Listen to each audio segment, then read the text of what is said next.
Starting out, how was your summer? Did you hike, bike, swim, get outside? I know I didn't.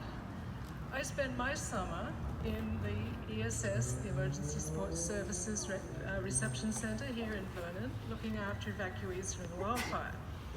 This is the second time in 4 years that I've been involved with Vernon's mass response to wildfires. Other ESS centres around the province have responded more frequently every single year for floods, mudslides, fires. We've actually been kind of lucky in that regard. But this is not normal. Fighting fires drains people's resources and everyone's tired. The Okanagan Indian Band members were all evacuated, every last one of them, from their homes, and then they had to turn around and open their own ESS centre to help their communities. They're exhausted. We had fire crews drive from Vancouver Island and all over the province to come here to help us. They're exhausted.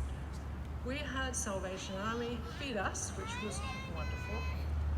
Some of their volunteers were also evacuees, and they're exhausted.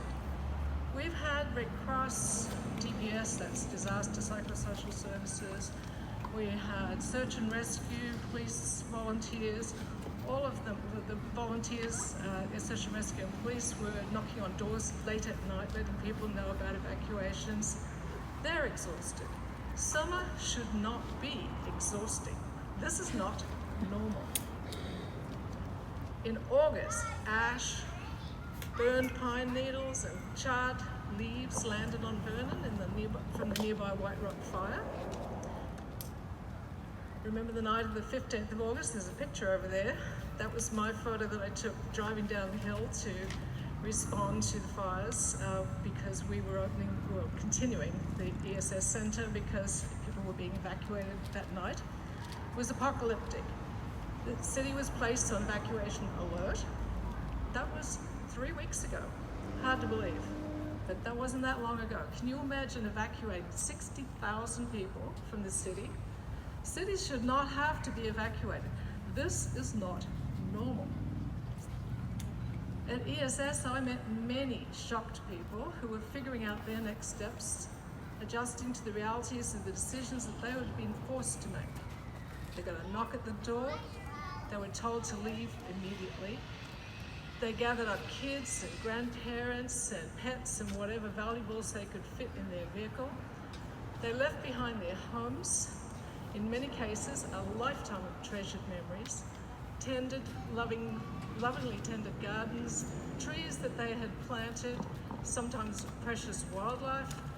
Pets were left behind that might have run away. Some livestock had already run from the fires, from the smoke and flames. Some farmers camped in their vehicles with their livestock in relocated areas because they were afraid that the fires might reignite in the new area that they were, and then they had to re-evacuate. This is not normal. People shouldn't be in that position. The impact of wildfires, being evacuated, losing homes is traumatic. Fleeing from flames is terrifying. Seeing and hearing the destruction of wildlife and environment is painful. PTSD is a terrible legacy of wildfires, and it will continue to haunt people for years. Summers should not be full of trauma. This is not normal. I had a habit of checking the BC wildfire map every morning, but many evacuees developed an addiction to their phones. They were checking frequently, listening for news or updates, swapping photos, like grandkids' photos. It was terrible. Listening for news, searching for updates. They were doom scrolling through social media. It became a new term. Phones binged with alerts of extreme heat warnings or unsafe air quality. Summer should not feel so dangerous. This is not normal.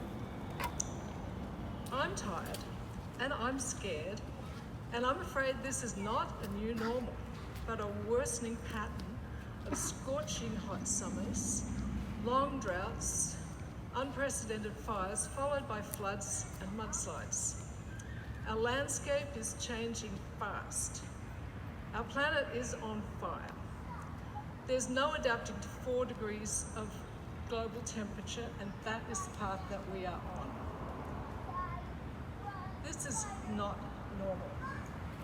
We need to vote for politicians who will do what's right, not what's cheap and dirty.